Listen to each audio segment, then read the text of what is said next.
Dad Army Podcast. All right, welcome to the Dad Army Podcast. We are glad to have you here. I'm here with Adam Vena, and today we're going to get right down into a very deep subject and one that's pretty personal to me, which is the role of fathers in conception and birth, right leading up to the actual labor itself. I've been doing a lot of research into this topic, but I also very much experienced a birth with my first child, especially, that was outside the norm. I think that was really way outside what people normally conceive of as the way to birth, at least the mainstream thinking of it. How's it going, Adam? How you doing today, brother? I'm good, Simon. How are you, brother? I'm just sitting here in sunny Southern California. You know, it's hot, but yeah. So it's cool. You know, going back, when you brought this up in one of our conversations, it was an eye-opening thing for me. It's something that I never really kind of thought about until you brought it up in one of our conversations. And that's why I'm glad that we're going to kind of do a conversation about this, you know? I don't think a lot of people think about the role of men in conception and birth in a way that is beneficial. Honestly, I found it was kind of alienating. When I first found out that I was going to be a father, I realized there was all this weird programming around how dads are outsiders, how they're kind of incapable of being a part of that. There's the sort of image of the dad pacing up and down in the hospital hallways. So there's all these cultural norms, these ideas about dads just kind of being on the outside. And my experience was quite opposite to that. So I really had to let go of a lot of bullshit, frankly, about masculinity and fatherhood to sort of pave the way for my participation in this. And what I found was not only that the experience itself was transformative and powerful for me, but then when I went and looked into the research, I found out that dads who are emotionally available during this whole process of birth are actually developing a connection with their child through the mother's body during the time of the birth. And the results they're powerful in the sense that, of course, we want to mentally be devoted, right? Like we want to be men who are devoted to our families. Of course, there's that idea, your own idea of devotion. But what the science showed me was that when that's occurring, there's a reprogramming of the father's body so that the father is more bonded to the child in ways that the father doesn't even control at that point. There's really a matter of nature playing out.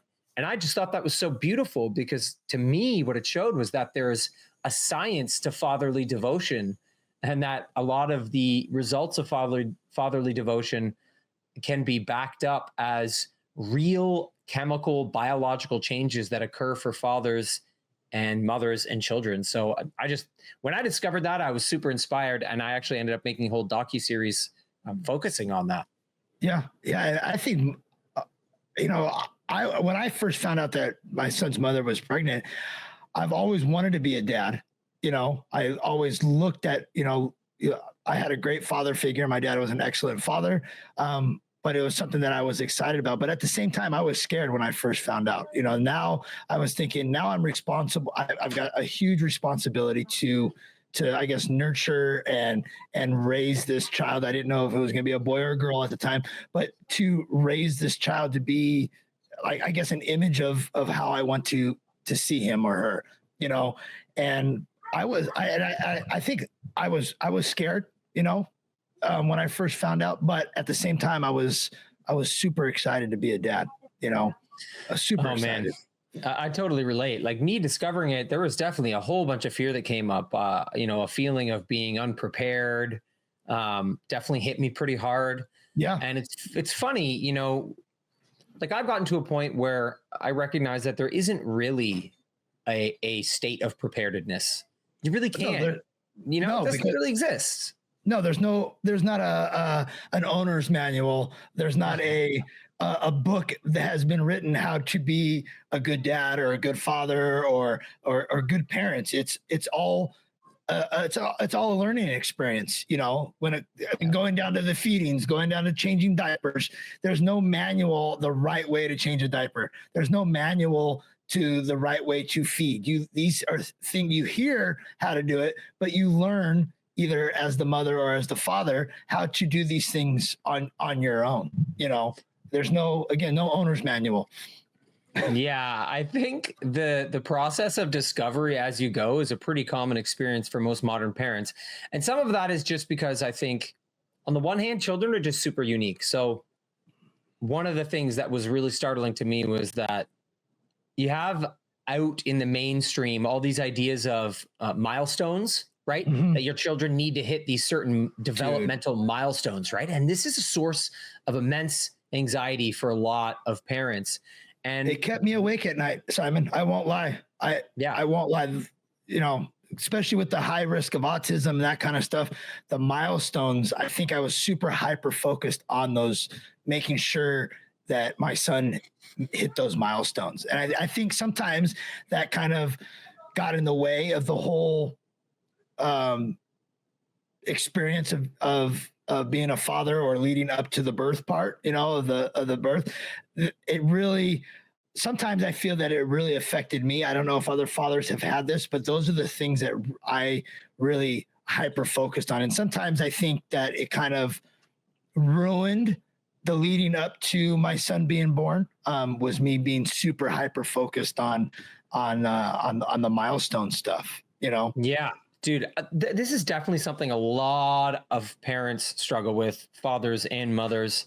Yeah. And, there's something I think really important sort of within that, which is just our ability to be available with the process is really just a form of mindfulness, a form of presence. That this is really what I found. So when we're going through things like milestones, this is helpful information. It's not like you should throw it all out, but there's a narrative that these come with, that your children not hitting these milestones is dangerous, or that, you need to be personally controlling their experience on a daily basis to make sure they make the milestones, all of this. And so all of it is really like these narratives that take you away from presence with the child. And the flip side of this is that each child is so unique. They're so unique that what you need to look to is the unique nature of that child, so you can understand what is correct for them. So, my son Asher, he spoke very early. That was just correct for him. He was way ahead of that stuff. It wasn't anything that we worried about, but we did notice that we would sometimes be out with other families, and the fact that he was speaking very early would turn then into something anxiety provoking for another parent who would start comparing and things like that. And you can see that.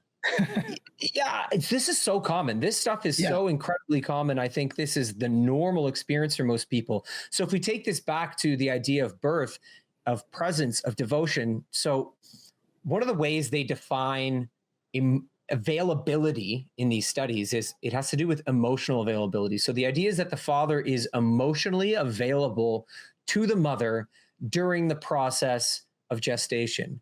Now, emotional availability is a term that's, it's kind of vague. I think for most men, they wouldn't be able to pin down exactly what that means. But I think to me, there's a certain ability to put aside narratives, to put aside anxiety, to put aside all these cultural, social things, and to just be present, with the mother in a way that is more, more silent, or more still, more open. And my experience with that was that Amanda ended up inviting me into the process. And so we actually worked together to prepare for the birth so that I could be a participant in it. And being an active participant, this is a great way to ground all that anxious energy that dads have. So what we were doing was practicing breathing techniques. There were specific techniques where Amanda was practicing different positions, like squatting positions, and different positions that were going to help facilitate the birth. And what I had to learn to do was to practice supporting her in those positions. So I got to see, okay, which muscles do I need to really have strong here if she needs to hold this position for a while and I need to support her. And so it gave me something really physical, really focused, really engaged, so that I was actually part of the whole process. Yeah. See, I think that's awesome that she included you in that. You and I have complete polar opposites of how the whole 9 months goes down. I wasn't very present. I was there, but I was not like what your wife did, was to include you into a lot of this stuff. And that, for me, that was nothing. It was, I look at it, you mentioned movies. I look at these movies of the father pacing back and forth, handing out cigars to his family and friends, and that was, or morning sickness or anything like that. I didn't have any of that, so it did not feel like she was pregnant, or if there was, she never included me in any of that, so I think that's really, really awesome that she included you in those things. I look at on my end, like as much as I worked during this process, I still kind of wish there was more of that going on my end, Yeah. Yeah. You said, you gain that connection with the baby. You get a closeness with your wife or your girlfriend, that you help you help each other out during the process, because it's strenuous on her. This is why I named my docuseries Superorganism, because I looked at it. I'm like, okay, so the dad is devoting himself to the mom, and that's changing the mom's body, which is then changing the baby's body. So when the baby comes out, his body's more connected to the dad's body. Right. I was like, whoa, that's a superorganism. That's like one organism, like functioning in all these different ways. So, I mean, the dynamic, to be quite honest, the dynamic with Amanda and I was funny, because for her, she just knew, like, she was following her body. Right. Mm-hmm. She was all about following her body. She wasn't about letting anyone, even the midwives that we were working with, dictate this process. She was very devoted to letting her body be the authority on all of this. And so for her, it wasn't really about seeking the right knowledge. It wasn't really about that. It was about following her body. But she knew that for me, I was going to need to seek a certain amount of knowledge, to gather a knowledge base, just based on who I am. So there's a few experiences I had where Amanda would invite me to the appointment with the midwives, and, they would talk about different potential medical interventions. Like, does she maybe want this vaccine or this test? Or, there's this possibility of this disease. Do you want us to screen for this? And so there was all these different, potential interventions. Amanda already was very clear on what she wanted, which was basically as little as possible, right? We were both on the same page as far as non-interference being a guiding principle. We want the least amount of interference in the natural development of the baby. That's our focus. Yeah. So she was already pretty on point about the path she wanted to walk, but she knew that I had to be invited in. I had to ask questions to the midwives to get information, to go back and forth. And even though I ended up on the same page as her, I got there in my own process. And, when I was talking to Amanda about this the other day, she was saying that she in some way recognized that for me to be present and supportive at the actual time of the birth, I needed to go through my own process of asking questions and sorting through things and doing the exercises with her, so that when the day came, I was ready. And my process of preparing and getting ready and connecting this birth was not the same as hers, of course. But I did have the benefit of her inviting me in that way. Yeah. Did it feel like she was pregnant through the 9 months? Yeah. Do you understand that question? Because on my end, it did not. I didn't. Maybe I was lucky, but there was none of the morning sickness. There was none of the weird cravings. So I never felt like, I knew she was pregnant, but the household never felt that way. It didn't shift. Yeah, that's interesting. Well, I think a lot of women have no idea how to invite the father into the process. Yeah. It's not even clear to them. So, I can understand why a lot of mothers don't even come up with that as a potential idea, that the father could be invited in a more intimate, active way. So the book that we were actually using was a book called Active Birth. And it's all about the woman's birth being very active. So lots of walking around, moving. It really pushes back against this idea of the hospital birth, where the woman is stagnant and just laying on a bed and being intervened with by all these doctors. So this is a book that focuses on that. And so it was the active birth approach that was able to invite me into it more. And I definitely, in reflecting on this, I experienced the benefits of this and got to see what it was like to be present and devoted for this process, and then experience that first moment when the child actually arrives. I mean, for me, it was so odd. It was like a feeling of familiarity. It was very interesting. When my first son arrived, it was like almost like it was someone I knew, that there was a real sense of connection there right away. And maybe that was a manifestation of these scientific, principles that I've identified. I'll describe one for people actually in a little more detail so they can understand what I mean. So one of the studies showed that men who were, emotionally available, who were present during the process of pregnancy, they saw a substance called prolactin rise in the men's bodies.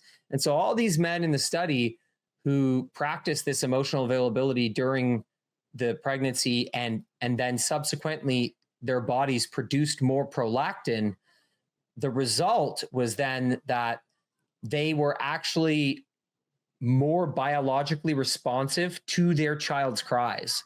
So their bodies were more tuned to the sound of their children, and consequently, their emotional connection to that child is going to be deeper. Their sense of devotion to that child is going to be deeper, just because their body is literally responding in a more intense way. Yeah. That's one of the studies that I found that was so interesting to me, that it's a kind of biological advantage you gain as a father that it becomes something effortless. And I think if more men knew about this, if more women and mothers knew about this, I think there'd be a bigger push to invite men into an active birth that they're involved with.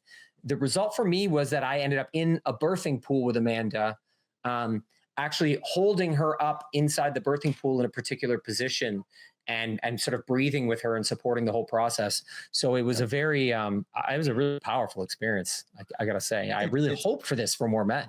Yeah, it sounds like it was a very powerful experience. It really does. Like you're in my situation where it's completely like polar opposite. I mean, when Aiden was born, he didn't come out breathing. I didn't feel like that I was supposed to be there. I felt like I was just kind of, in a stadium, sitting at the top deck, looking down on the situation that was going on. And Aiden didn't come out breathing. And the doctor handed it to the nurse. The nurse kind of freaked out, didn't know what to do.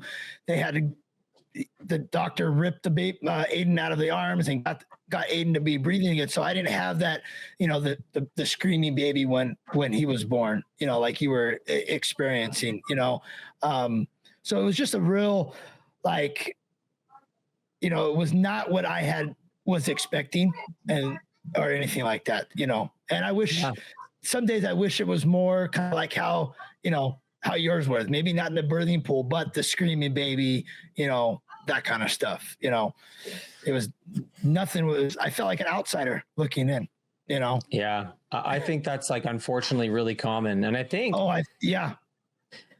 some of this can be tied into the emasculation of men and the general way in which men have been, pushed away from this sense of protecting their children, because there's an element of that I experienced very directly here. The number of medical interventions that I had to say no to. Dude, I mean, I wish insane. That is, I know. I wish I know what I know now at that time. I wish I knew. I really do, because I regret some of the stuff that I said yes to, thinking that it was the right thing. Right things to do. But now that I look at it, some of that stuff could have been completely and totally avoided, the vaccines, the shots, the everything like that, I think that's, very key to be educated when it comes to some of the stuff like what you were talking about. There's a balance here between finding that kind of presence, that stillness that I was talking about earlier, that lets you experience the devotional piece. But then there's the other side of informing yourself correctly so that you can understand that the role of the father to defend the family unit now has changed. The threats are modern.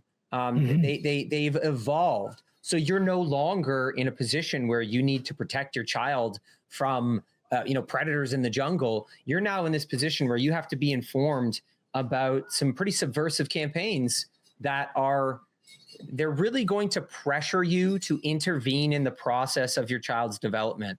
There's not only is there the whole vaccine schedule that, each parent should really understand on a personal level, what the implications of that are, but there's also things like the eye drops. They push to put like an antibiotic eye drop in pretty quickly. Yeah. There's the tongue cutting. So there's this idea that there's studies out there that try to say that 50 to 60% of children are born with what they call a tongue tie, which is the idea that their tongue, is like too connected to the bottom of their mouth and that it's affecting breastfeeding. Right. Again, that if you're going to believe that 50 to 60% of children are born with a tongue tie, then we're going to believe that 50 to 60% of children are just born wrong. They're just born deformed.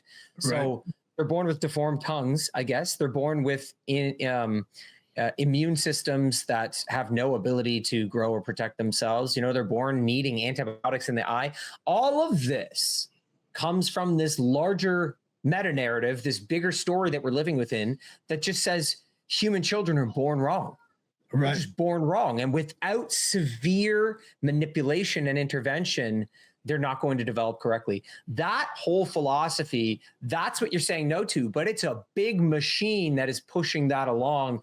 And so to be informed and to be, sort of still within yourself, those are the two tools that I found really helped me, get a sense of this. So that, for example, when I was in the office with the midwives at these meetings, there's a certain amount of pressure coming from them to accept some of these medical interventions. Now we were, we were in a good position. These midwives were not that bad, but still I had to be in these meetings. I had to be sort of clear within myself. So when they apply that pressure, I'm in an informed position to not get emotionally riled up, to not get caught up in any of those narratives about children being born wrong and all of that.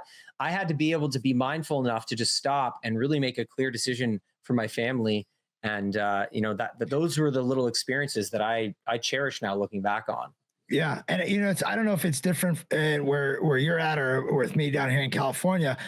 That whole tongue-tied thing never was brought up in any of our conversations. I think the biggest thing was the vaccines. And I was looking at that little baby and they were just pumping that 2-day-old baby full of all those vaccines. And now that I know what I know now, I wish I would never have done that. But at the time I was thinking, oh yeah, they know what they're doing. They know, they're the doctors or they're the nurses. They know what's right for newborn. But I wish I would have been more informed on a lot of this stuff, Well, and being informed, that's its own tricky thing these days, right? We know that we live in an information war. And so learning to navigate that is a tricky thing. It really means developing your capacity for free thought. And, I come back to this a lot because I think it's so crucial, but, free thought is this ability to use logic, reason, and empiricism to understand life and the self without relying on dogma, authority, and tradition. And it's the ability to put dogma, authority, and tradition aside when we need to, and to just use our presence with the actual experience that we're having. That really gives us the ability to navigate these situations. But the dogma, tradition, and authority piece, this is a tough balance to strike because, of course, we want to protect certain traditions. We want to throw them out. Right. And, for people who come from a religious perspective, dogma is what carries a lot of religious teachings. So a lot of people they're very intimate with that. And then there's the authority piece, which is what you just referred to, where you're in the hospital and you're like, well, the doctor's the authority, the nurse is the authority, they must know, right? And so, the dogma, authority, tradition piece, I think that sort of trinity is helpful for people to understand that they need to reconcile what kind of influence those things are having on their thinking. And to just experiment, what is it like to think about this situation without relying on a kind of dogma that I may have, or a tradition that a family member's telling me. You know, it's like boys getting Right. circumcised. To me, this is another crazy thing. I don't understand why all these boys are being cut up when they're born like this. Dude, It doesn't make any sense to me. It's just more child abuse. But again, this is a tradition, right? So it's a good Right. example where people aren't thinking freely. They're using the tradition to think for them. And this is the opposite of free thought. Yeah. And that was the most difficult. I think that the circumcision was probably one of the things that stood out through the whole entire process. That one situation, that was the only situation that I was ever asked to be a part of. Was that situation. And, you know, that was probably the most difficult thing I have ever had to witness, but then also to hear my son screaming out bloody murder during that whole process. But I sat there and in a calm voice, I just kept talking to him through the whole entire process, whether he was screaming bloody murder or not. I just sat there and I was just talking to him, you know, but the circumcision was again, a lot of information, if I would have known now, you know, maybe things would have been different on stuff, but the circumcision was a very difficult thing to witness, you know, one of the most brutalest things I've ever seen.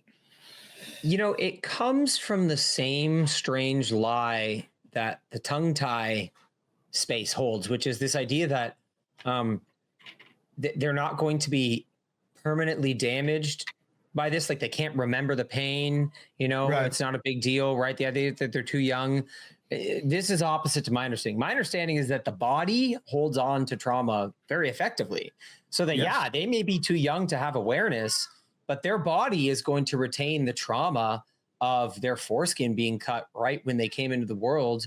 It's not going away. Right. So I think, again, there's a bigger meta narrative there. When you look into what the mainstream believes, there's the idea that you can go and you can slice a baby's tongue and they'll be fine. Doesn't matter. It's painless. A lot of them will say it's painless. And to me, it's whether you're a day old or 45 years old, you know, you're something that traumatic, you're going to remember, or you're still going to feel it. You know, you're still going to human. retain it in some way. Yeah.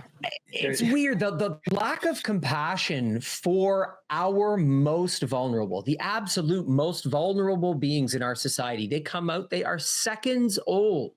And the idea that they need to be bombarded with all these interventions. So to me, you know, I do often frame things in terms of warfare, and I look at it very much like that. Like that's part of the war on children. The fact that they can't live a day on this earth without being completely bombarded by all these things they're arriving under the guise of protection. And we see this a lot. You know, you and I have seen this a lot in the war on children. All these abusive ways of treating children that are, they're saying are forms of protection. This is a really common manipulation that we need to be able to stand up against. And, you know, I'm really hoping to connect with more fathers. I'm going to be speaking at the Reclaiming Birth Conference this September 19th and 20th in London, Ontario. And I'm really hoping to connect with more dads, hopefully more dads who are actually sort of amidst a pregnancy right now or are planning to have a family soon. That would be ideal. But, you know, I'm hoping to connect with more dads on this because not only will it literally evolve these dads as men, so I mean, like biologically, it's going to reprogram them if they can really get tapped into this. But it's just going to lead to healthier, less traumatized children. What would it be like to have a whole generation of children who just aren't just like beat up as soon as they come, you know, as soon as they arrive? I think we would have a whole stronger generation of children. You know, I really do. There's no reason for a child, like you said, to be bombarded day one coming into this world. You know, they're going to get bombarded for the rest of their lives. And we can see that now with just what they're doing with kids. But, you know, just let them be a kid, you know, for the first, you know, few months. Let them, you know, I don't know. It's really sad to see how bad we're treating our kids. The most, like you said, the most vulnerable. It's really sad.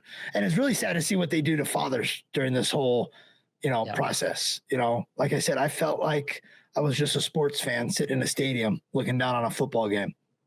Yeah. Not, even though I'm not the woman giving birth, I know that's a very, very, crazy time, but, the father is still, it took 50-50, to make that child. So there should be 50-50 interaction on what's going on.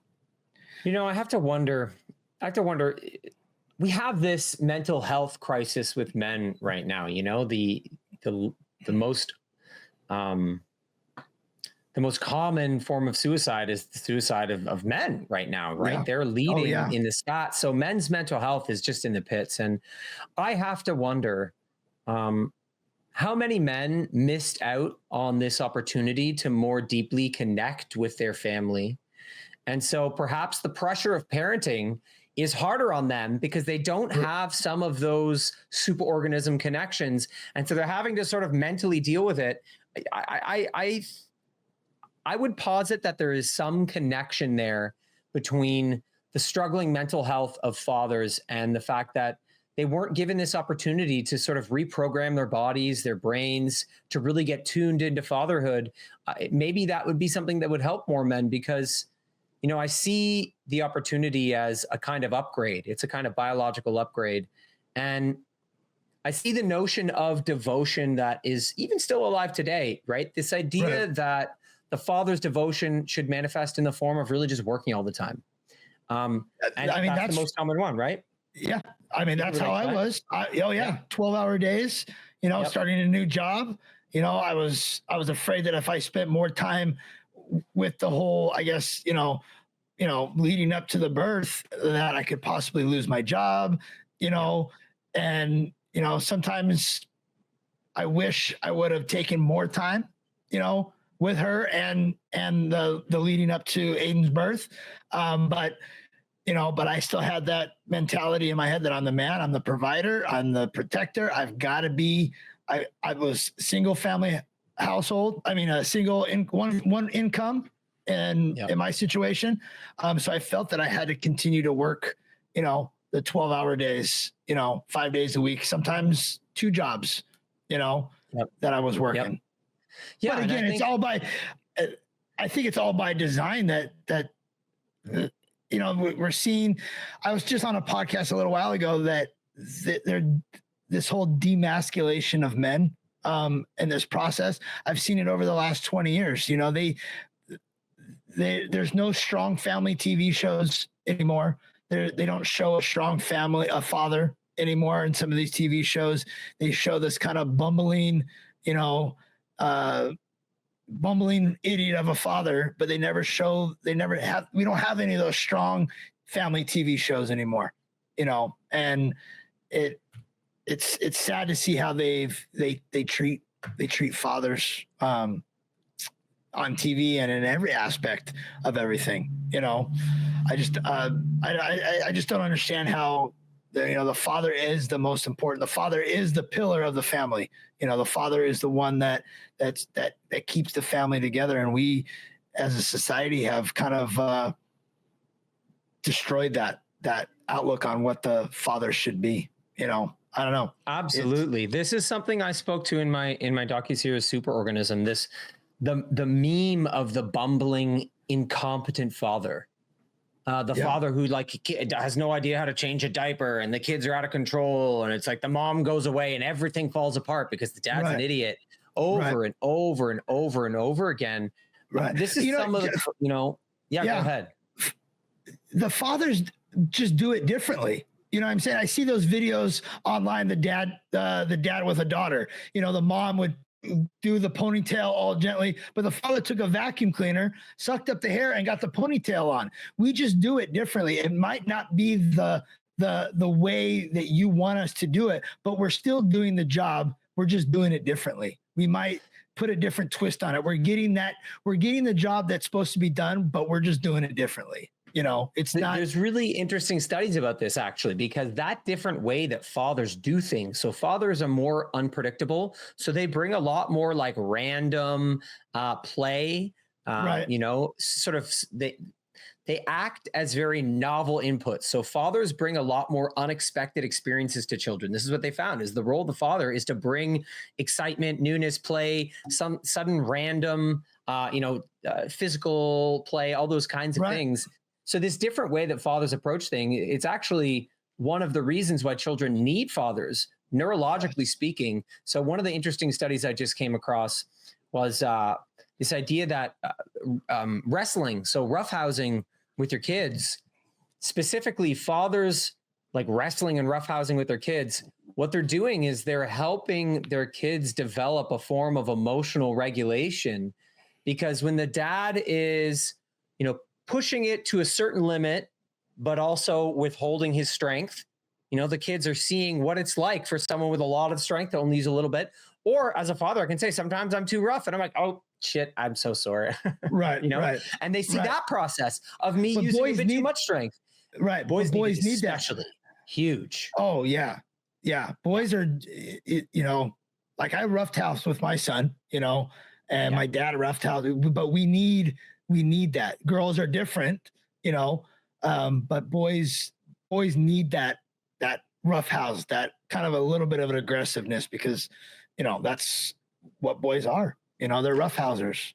I have a 7-year-old and a 10-year-old, right? And so they're both boys, and so there was a lot of fighting. Let me tell you, these guys, every day, right? But it's normal. It's appropriate for two boys that age. But we talk about this a lot. That as boys and eventually as men, you're going to have a lot of strength that you have to manage. You're going to have the ability as you get older to hurt people very badly. You might even develop abilities to kill people. You're going to be a lot stronger as you grow older. So now is the time as brothers where you have to really learn how to use that strength, that when you get angry, you can't go using your full strength on your brother. Right. You have and to, that's where the father manage comes in. That's right. That's where the father comes in. It's huge. They have to see that. They have to see that when I use too much of my strength, I stop, I make things better. I check that everyone's good. I care for everyone. I help if there's an injury that occurred in the wrestling, whatever it is, they have to see that flip, that nurturing side come in. And I think, that the nurturing part, that part of the father's role, is something that, again, is deeply boosted by the science of fatherhood and the presence during that whole process of pregnancy. I think that really connects us more to that more vulnerable, more intimate side of things. But this is I think a big part of the balance that needs to be struck. And I heard you talking about this recently. I think it was, you were talking about the archetype. What was it? The warrior poet? Dude, John Lovell, man. I followed him because I'm a huge gun guy. Or I used to be a big gun guy, but, he did a thing called he has a thing called the Warrior Poet Society. And he's got boys, so he referenced it to his boys. But the role of the father is in our DNA: the warrior, the protector, the provider, that kind of stuff. But you can also be a poet, and he was showing the differences between being the warrior and a poet. And I watched all 4 of his episodes, and I thought that was key. That we as fathers, yes, we teach our kids. Because I'm a dad or I have a son, I'm teaching him how to be a warrior, but also it's my role to teach him that there is that softer side. You can be, like he mentions, a poet, and I think that's very crucial that we teach our boys. I say boys because we both have boys, but we teach them that, that you can be the warrior, but you also, there's the poet side of you, and he does. So important. I love that guy did, I would love, if I could reach out to him and get him to speak at the dad conference, I would be thrilled to have that type of outlook on, what fatherhood really, really is about, It's so important. This is a really big part, I think, of where we need to take fatherhood. So as we know, this idea of the father providing and all of that, that's still pretty firmly established. A lot of men are still going that route. But the flip side of that, balancing that out really is finding the presence, the vulnerability, the connection with the children, so that you understand when you have to stop working, so that you're building that connection, that vulnerability, that poet side with your children. There's another archetype that's really, I think, speaking to the same thing. This is something that I talked about in my docuseries Superorganism, and they talk about the philosopher king. And I think it's the same thing. It's that part of you has to be a king, has to be ready to defend your kingdom, to rule the kingdom. But then part of you has to be this philosopher who understands how to go inward, how to reflect, how to be compassionate, how to be still, how to be silent. All of those things are a big part of a balanced expression of masculinity. And I think raising children offers you the ultimate opportunity to really balance those two things, whether it's we're looking at it through the lens of the warrior poet or the philosopher king. Presence with children, presence with family, to me, that shows you the balance that is required of you. So I'll give people an example. When I've made my biggest mistakes as a father, I think a lot of men can relate to this. You're struggling with anger, right? And you get really angry, and there's like an explosive expression of anger that affects your kids. And in the moment you're watching it happen, one of the things I started to notice about moments where I would really, the pressure of life would get to me and my anger would be way overboard with my kids. And I'd reflect on this. I would reflect on the specific moment where that happened, where I observed the loss of control. And what I really started to notice was that in those moments, I couldn't really see my children's innocence. That's interesting. Yeah. Right. I didn't have awareness of their vulnerability because I was so caught up in the emotional wave of that anger that I somewhat became blind to their innocence, to their vulnerability. And so I've really reflected a lot on that process. And I think that there's something bigger here going on in terms of that balance, that we have a certain amount of innocence and vulnerability inside of us as men. And if we can't connect with that, then I think it's much easier for us to make mistakes where we can't see our children in that way.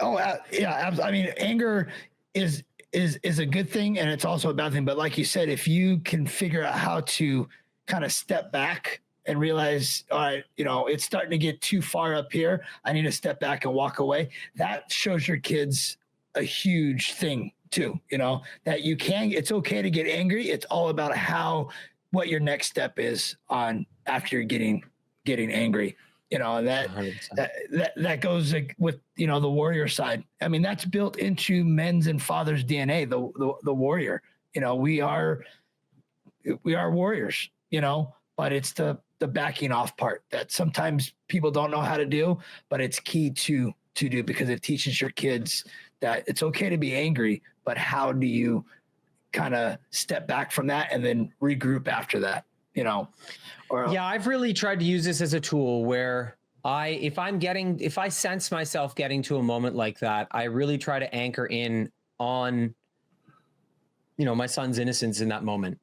Right. I really try to see how deeply innocent they are in the world. And that always pulls me back. It always grounds me. But learning how to do that, I think, is connected to learning how to find that in myself. And, certain mindfulness techniques and what I've practiced for a long time is internal kung fu, which is these certain gestures, actually. And it's like, they've helped me so much. That's it. To really figure out how in that moment to reconnect with my own vulnerability so that I can then reconnect with my son. And huge tool. Yeah. And for me, I had anger problems, but I spoke to a friend. Yeah, he's got a long story, but one of his things was you just got to walk away. And that's one thing that I always did was if I knew the fight was getting to that point, I would just step back, walk away, either go take a quick drive in my truck or go for a walk, regroup, and then come back and re-engage into the conversation. That way, both of us have calmed down a little bit. But then it also shows, your significant other or the child that, again, you're regrouping and you're coming back into the conversation. But the Kung Fu mindfulness is good too. I feel that walking away for a little bit it helps me out, regroup. I mean, I think that is the actual practice of this warrior poet balance. Like that moment right there that you're describing, the ability to walk away and self-reflect. That's when you're letting the warrior know that he's understood, he's there, but I might need the poet right now. Yeah. You know? Yeah. And I might not, sometimes I might not be the best poet, but at least I realized that there was an issue going on, and then that I've got to, back away for a little bit, Well, I mean, to bring it full circle, I think we want to understand the struggle that dads are going to have in this process, leading up to birth, and the struggles they're going to have in terms of protecting their children on the way through gestation and into the world.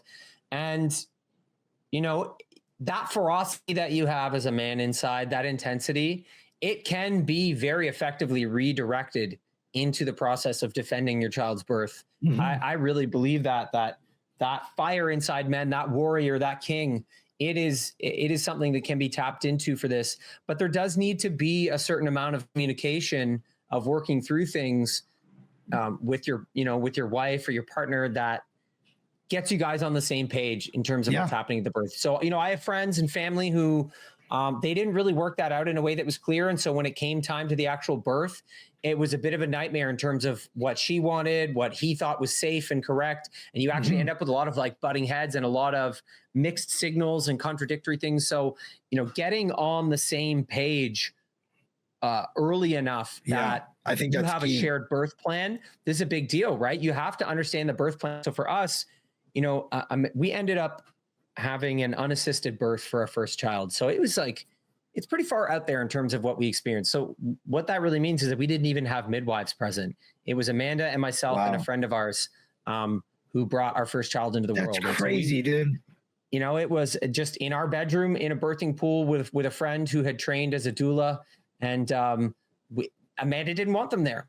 For her body's sense was, I don't want these people in the room when I'm bringing the child out. And one of the things that I found in the whole debate about women, where they should birth, whether it should be at home or in the hospital, and all this tension about all that, the primary thing is that the woman's body feels safe. And if the woman's body feels safe, this is one of the primary things that is going to allow the baby to come into the world. And so for Amanda, there really was this sense in the end that actually the safest thing is just to have Simon and my friend, and that's what's going to work. And that's what did work. And then we called the midwives to come after, which was just, it was all very, very balanced, very beautiful the way it played out. But, And you guys never spent a time in the hospital when your first child? No. Wow. That's crazy. No, we didn't even go near a hospital, but we did have to have, as part of our birthing plan, a prep bag in case we needed the hospital. So this was, there's sort of layers to it. So we wanted a birth that was going to be as natural as possible and the least amount of interference, but we were ready for the medical side of things because birth, there are dangers, right? So we had a hospital bag ready. And if it got to that, then we were ready with the midwives to then get Amanda out of the house and straight to the hospital. And we had the bag that, all her creature comforts and everything that she wanted to have ready for that. So, there has to be quite a bit of communication so that you guys are on the same page and you understand what protecting the child means. And, what the challenge that the woman is facing is difficult for the father to understand. The woman is enduring a physical rite of passage and a mental rite of passage that is just massive. It's so massive because women come to this moment in birth. It's known as the ring of fire. And this is really where it's the expansion is so maximized and the head is coming out. And for a lot of women, this is the moment where their mind might interfere and say, I can't do this. I'm not going to make it. And there has to be a certain amount of inner strength for the woman to just keep going, to follow her body, to not listen to that mental fear and to really connect with the body. So, Amanda really focused on her body being the lead in this experience. Because that's safer for the baby too. Safer for the baby. If the mother is under a lot of stress or something like that can affect, that can affect everything, So, but this is where we get into the nuance, because a lot of women have been convinced that the hospital is the safest place. Right. So they have mental ideas that it's dangerous not to go to the hospital. When actually, if you look at the statistics, you look at the studies, home births are they're the safest. It's extremely safe. And I would relate that to the woman's body, being in her own home, being surrounded by what is comfortable. It was so great. Like when we did it here, I was able to cook Amanda the food she wanted and bring her food. And we were able to do acupuncture, and we had essential oils going. And we even made a playlist with the music and tried to create the atmosphere that was conducive to this. All of that really plays into this in a massive way. So, getting on the same page and arming yourselves as a couple in terms of what's coming and what it really looks like, and arming yourselves for the different possibilities. This is really the best way to go about it. Yeah. It's for me, I listened to your story, and then I've listened to other stories, how different everything, each childbirth is completely different. Yours seems just so relaxing and kind of like easygoing. For me, it was very hectic, very stressful. For my brother, I mean, it was for his firstborn. My nephew was born in New York. He had a lot of blood during the birth of his first child. That was very traumatic for him. Mine, Aiden came out blue without the crying. So it's really interesting to see how different, 3 different scenarios really can be. And for me, listening to your story, it seems like if you can do that, is probably the best for the wife, for you, and more importantly for the child, in that crazy, few hours or however long it took to give birth. It sounds like it's safer for the child.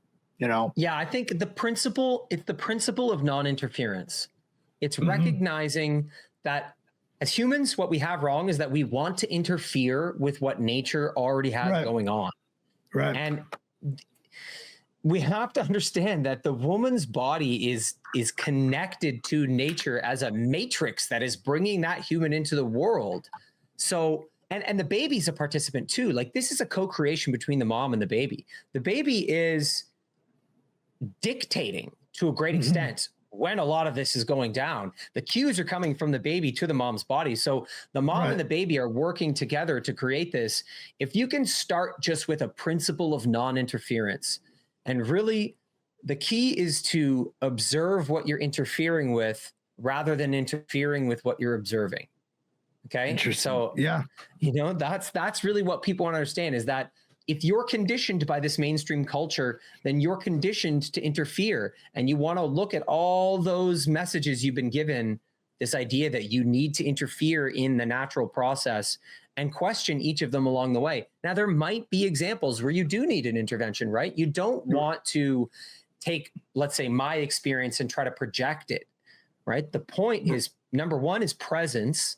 So you want to be present with that actual birth, the unique nature of it. But yeah, you want to have goals based on non-interference. Now, admittedly, Amanda and I had never even heard of the term unassisted birth. It wasn't that was a specific goal we had. It was about trusting her body. It was all about trusting her body. Her body said, I want minimum interference. I don't want strangers. I don't want people I don't know. I want to be familiar place, familiar people. That's what I need. And so the result was a birth that was unassisted, but it wasn't because we desired that goal. It's because we were present. Right. And that I look at unassisted, and that just completely and totally freaks me out, like, because I guess I'm, the, more traditional, that kind of stuff, father, and seeing what can go wrong or anything like that can go wrong, like, absolutely terrifies me. I'd rather have the doctor there, the nurses, the electrodes, the heart monitors. I would want all that hooked up, because I would want everything to come out smoothly. But it sounds like, it doesn't need, if that's something that you choose to do, you don't need all the technology and the professionals to help bring a child into this world. Yeah, it's not necessarily true. And I think we can interfere lots. We have lots of equipment. We have lots of ways to understand, the baby's heartbeat and the contractions, all these things. So yes, it's possible to do that, but is it appropriate? I don't think it is. Question. I think now it's that rarely appropriate. Rarely. Yeah. Yeah. And now that I look at it, it seems like it's so much better for all the parties that are involved, whether it's just you two and the baby, or if you have, like you said, a midwife or whatever she was called, it just seems like it's such a more damn relaxing situation than it's being completely in that. different. Right. I mean, mind you, when Aiden was born, the hospital that we had him at, the baby Aiden never left the room. So everything was right there. It didn't go to a separate room. Like when I was a baby, I had to go to a separate room or something like that. But Aiden never left our eyesight, the whole entire time, which that's actually amazing. Yeah. Yeah. And that's why we chose that hospital, because they've got one of the number one birthing. They're the number one birthing hospital in this area, and that baby never leaves the parent's sights. So see, that's good. That's good. I appreciate that. And there are lots of moms still who, for whatever reason, maybe for them, their body's going to feel safest in like a birthing room in a hospital. Maybe that's fine. Yeah. It's not really about a judgment here. It's again, the presence with the mom's body and the mom's needs. Now, the distinguishment that needs to be made is how conditioned is the mom or the father by the society at large. So does the mom want to be in the hospital because she's afraid, because she's been told that birth is a medical emergency and that she's incapable in her body of bringing that baby into the world? Or is it because she's present with her body and she's getting real cues that that's actually what feels safest? Those are two different things, So for example, you're talking about this desire to try to protect the baby with all the medical interventions. I think that's understandable. I think a lot of dads, I know dads who push for more medical intervention because they feel like that is an act of protecting the child. So it's important to ask, what have you been conditioned by in terms of the way you see birth? How many movies in your life have you seen them depict birth as an absolute panic to the hospital? With the screaming woman in the back of the taxi, and it's like, holy shit. That's exactly what I was expecting. That's exactly what I was expecting. But again, what I was expecting did not happen. Like there was there was none of that. I was like, I think that's what threw me for a loop through the whole entire thing, that I had this laser focus of what it was going to be like, and none of that happened. The 24 hours of birth that a lot of people talk about, like the mother was in labor for 24 hours. I was thinking, fuck, 24 hours, that's a long fucking time, and that didn't happen. No cravings, no weird, I need ice cream and anchovies, none of that, So I think that's what really threw me for a loop, from the time I knew she was pregnant to the time he was born, that everything, all the stereotypical things that I had seen and heard about never happened. And I think that's what really, that's really threw me personally for a complete loop. Like I was not expecting that, so I don't know if my situation is different or if it's common or what, but I was expecting, all right, I got a go bag. I got to pick my route out to the hospital. What happens if it's at 5 o'clock, traffic's bad? What route am I going to take if traffic's bad? None of that, dude.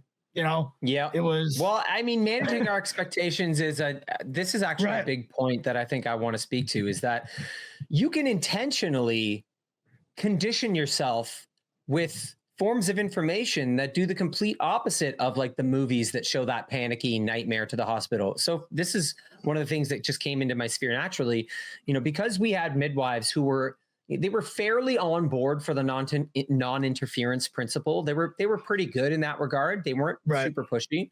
And one of the if there was an emergency, they would have been able to intervene and help. Okay. Yeah, to a certain extent, they were trained to do certain interventions. There's other ones where it gets to a line where they say, no, she has to go to the hospital now. So we were informed very clearly about where that line was, when it was going to be beyond their control to help, when we were going to have to go to the hospital. So that's why we were sort of ready to go to the hospital. We knew the scenarios that would require us to leave our home.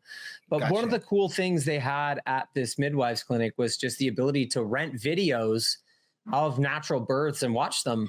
And so I ended up getting these DVDs of natural births. And one of the ones I saw just still sticks with me. It was in like Russia. And it was this woman giving birth in the Black Sea, like out in nature. And she's giving birth and there are literally like dolphins swimming to the surface nearby and like creatures around. And so for me, comparing that to the sort of mainstream Western story that they tell of birth, I was able to sort of start to condition myself out of that. Actually, no, another one I remember seeing in the same video was just a natural water birth in a birthing pool in someone's home. And I just got to see, what does it look like when a woman is just at home without all this crazy medical panic, just the baby coming out. And so I got to watch that in detail and really, I think, embody that instead of that mainstream story. And I think that helped me a lot. And that's something I think a lot of dads could easily do. It's not hard to go and find content that shows you what does it look like to have a birth outside of this normalized medical model. Conditioning yourself in that way, you know. The home birth was a natural thing for hundreds of years.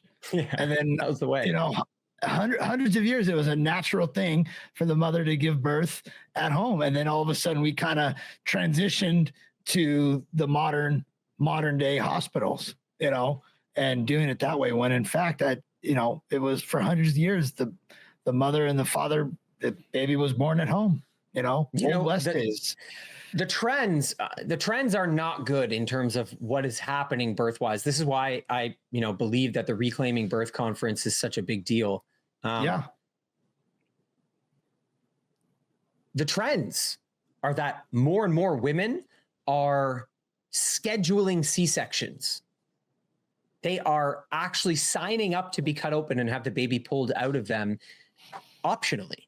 And so to me, that shows how disconnected I think women have become from the birthing process, from the opportunity of birth as a rite of passage to discover your power as a woman. I mean, I know talking to Amanda and other women, overcoming that moment, actually getting that baby through the vaginal canal, like doing that yourself, achieving that, going past that point of, oh my God, I'm going to die. I don't think I can do this. Right. That is a rite of passage that transforms a woman. And if more and more women are scheduling C-sections and avoiding the vaginal birth, to me, we have women who don't understand the power of that rite of passage. And obviously, if these are women with husbands, then we have husbands who also don't understand the power of that rite of passage, both for their wife and for themselves. And so I think that needs to be better understood overall, because we don't want an increase in scheduled C-sections. To me, that's the complete opposite direction we should be moving. Yeah. And again, I mean, not to get too on it, but it's all profit too, because all that stuff costs huge money, all that stuff. So either they're scheduling it or they're being coerced into scheduling something like that, for profit. But that's a whole different,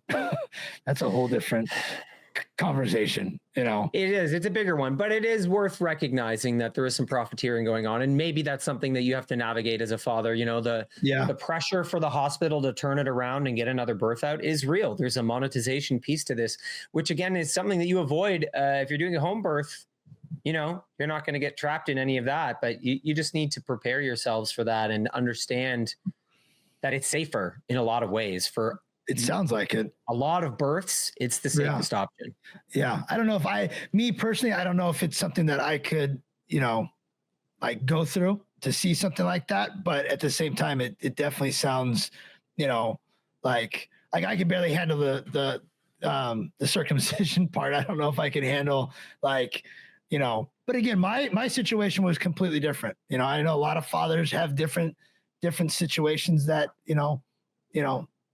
that they, when their kid was born, I don't know what it would have been like for me if I hadn't prepared with Amanda, done positions with her, done the squatting and the breathing, then watched the videos of births myself and really get used to what that might look like. I mean, I think without having done any of that, maybe it would have been a little more traumatic or weird or repulsive even. I don't know, that it might have been.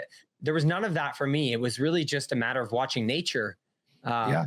that's really what these, especially that video watching the woman give birth to the baby in the Black Sea. It was so startling, but it really helped me just connect it to nature, to a tree growing, to a leaf falling, to a stream moving.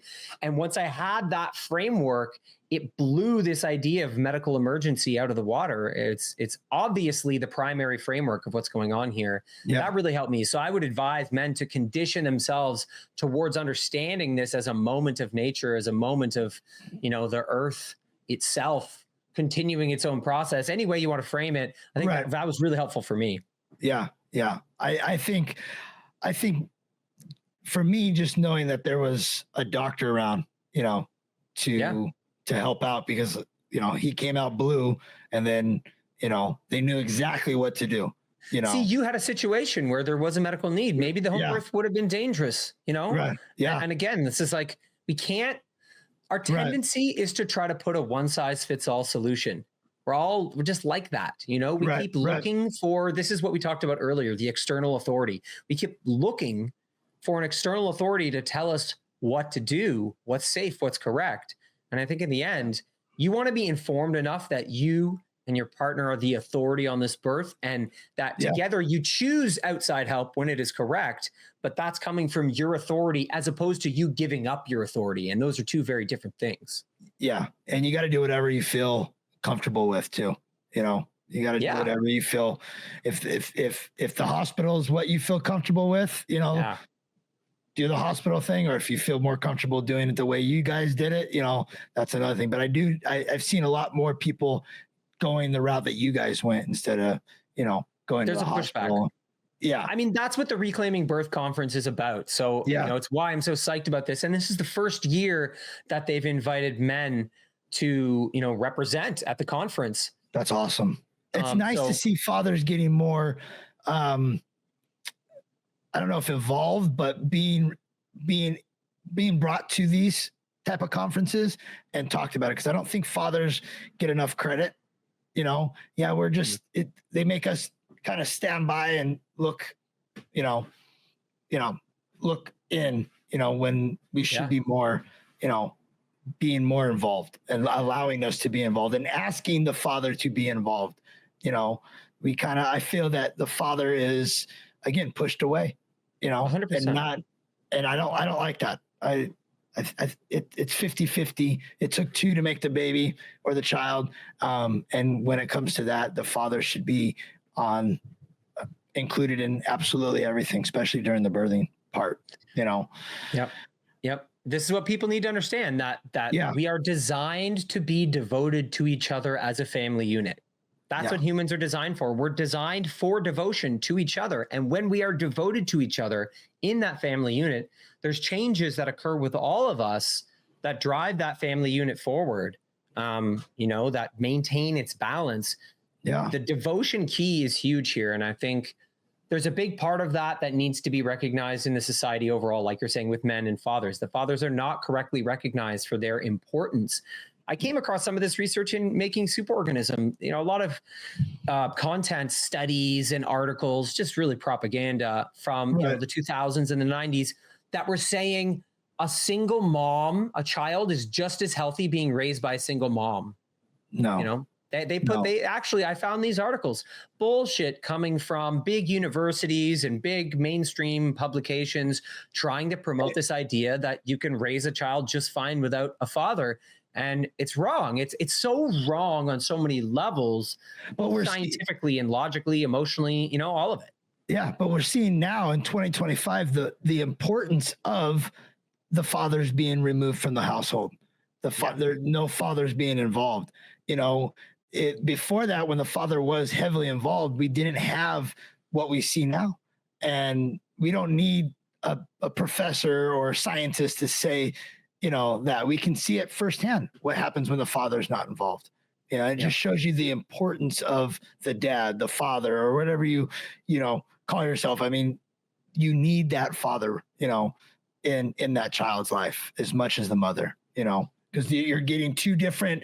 The father's bringing one aspect to the kid, and the mother's bringing that nurturing side to the child, and the dad's bringing the warrior part to the child too.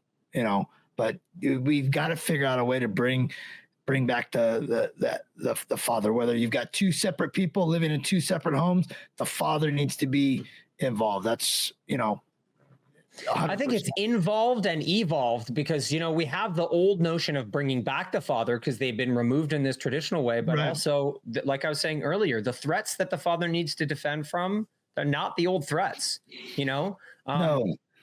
You could be a jacked up warrior ready to beat up anyone, but that's not going to protect your kid when all this propaganda comes bearing down on their body the moment they're born. That has nothing to do with how physically strong you are. You need to have a situational awareness to be able to protect them. And so the involved father also needs to evolve towards the real threats that we're facing and apply himself correctly. And, it's a big ask for men for sure, but it's also something I think is a worthy and honorable, calling that men can step up to right now, that they can see, hey, there's novel threats. There's ways that our most vulnerable are being attacked as soon as they're born. Let's protect, let's defend, but let's do it in this space where it's not the same as standing with our spears and defending. I was just going to say that, the protection is not just about, fighting anymore. Physical fighting, it's technology, it's, whatever you want to call it. There's huge threats that are not just, where you have to take physical action anymore, I mean, I like to take the focus of it being cognitive. I think that the big shift is that it's cognitive. And so the easiest way to understand cognition, it's really these two, like cog and it's like the ignition, right? These cogs that are ignited to make your mind. And the basic parts of our cognition are attention, perception, memory, and thinking. And so if you understand that it's cognition that's being manipulated, there's a few ways you can use that to better defend your family. The main way that cognition is influenced today is our attention is brought to a narrative over and over again until our perception shifts. That's it. That's like the most basic way that they do it. And we talked about this many times today. In all the movies we saw growing up, the way they showed us that story of the panicky medical birth, they brought our attention to that narrative over and over again until our perception about that shifted. So this is the most basic way that we're manipulated. Yeah. Yeah. My perspective has completely shifted on the whole aspect of it, Yeah. It was not what I was expecting at all, not what I was expecting. So I wish I was more informed and I did more, research on what to expect, not the modern what to expect. But I mean, I know, like hindsight's 2020, and it's really tough to look back on all of this. I mean, any of us could use any of this stuff, even the stuff that I found now. There was huge ways where I failed along the way, and I have to look back at just big, horrible mistakes and, not crush myself with them, which again, I think is, something that men struggle with because the pressure of being that defender, of being that protector, it is big. Men face a lot of pressure in this world that they have to process. And so, learning to process that pressure in a healthy way, it also does mean like when you find information like this, where you realize, oh my God, there's ways I maybe didn't protect my family or my kids. We have to like not weaponize it against ourselves and find a way to still give it purpose in our lives or in our network. And, that's what I'm hoping to do. I'm hoping to do with this work at the upcoming, the Reclaiming Birth Conference. And I know that, it's going to be a huge opportunity for people to tap into very novel sets of information because this isn't really being dealt with on this level of professionalism anywhere. So, the Reclaiming Birth Conference is something that was started. There's a woman named Kristen Nagel, who's a former neonatal nurse, actually. And so she was mainstream. Kristen was all the way mainstream, helping babies get to their vaccination schedule as quickly as possible, and a clip of her recently went viral. I think she was on The Way Forward with Alex Zek. And, this clip of her went viral because she talked about her realization when she kept vaccinating these kids. And then specifically, she's telling a story about the premature babies that are being vaccinated and how they just, dude, they're just constantly having seizures and getting sick. And so her and all the nurses, they were just like, oh yeah, that one's, yeah, it was normal. That was normal. It's like, oh yeah, they're having seizures again. Like, it's just like the preemies have seizures after they get their vaccines. So she eventually, after experiencing that over and over again was like, wait a minute, what? And had to be like, what, why is this normal? Why is no one seeing this? What is going on here? So she had, this whole awakening. So she's come such a long way from being inside the actual medicalized birthing system to starting the Reclaiming Birth Conference. And so she brings, along with lots of other incredible professionals that are coming to this conference, actual like tip of the spear medical expertise and experience, but in this space of reclaiming birth and bringing back this principle of non-interference, of trusting women's bodies, of the family unit being involved in all of this. So, I'm really excited to be a part of this.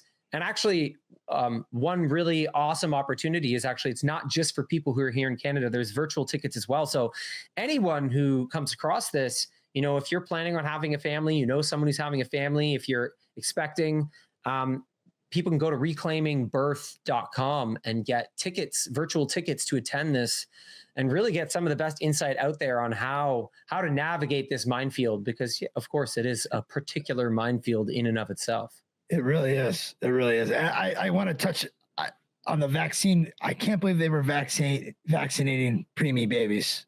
That's I felt something wrong with it when Aiden was healthy and a day old.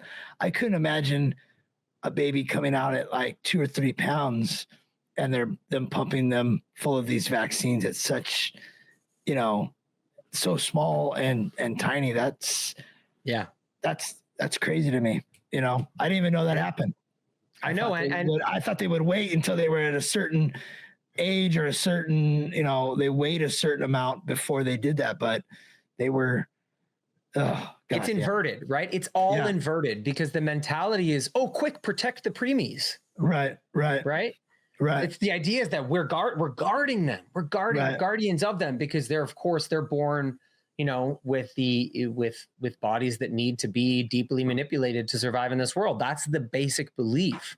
Right. So, navigating that,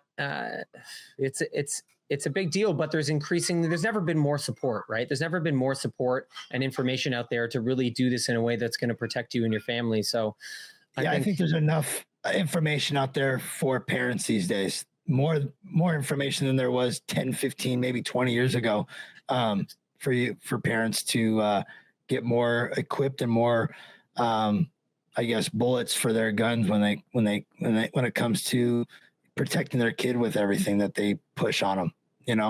More information is better.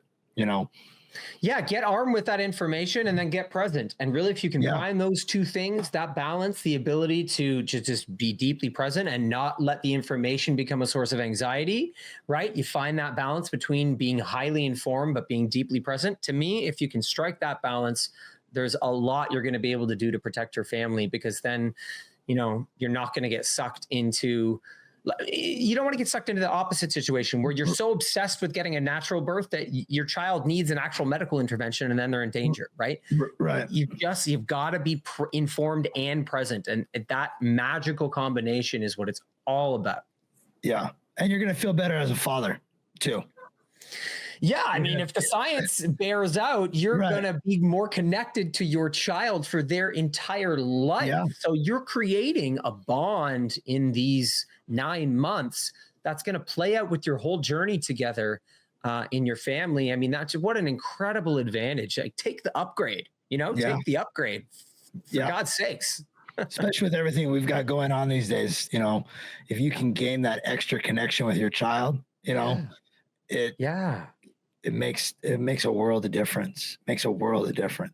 It's huge. Yeah. So I guess we're coming to the end of the hour here, so we can wrap up. I think I'd like to cover more of this, frankly, with the Dad Army, podcast. I think there's so much more we can unpack in this space. I think people can support the Dad Army. You can get these sick Dad Army hats. Oh yeah, you can get those at over at Mom Army. And if you guys are interested in virtually attending the Reclaiming Birth Conference, please use the code Simon15 and you will get 15% off. Awesome. Save yourselves a bit of money, but please join us.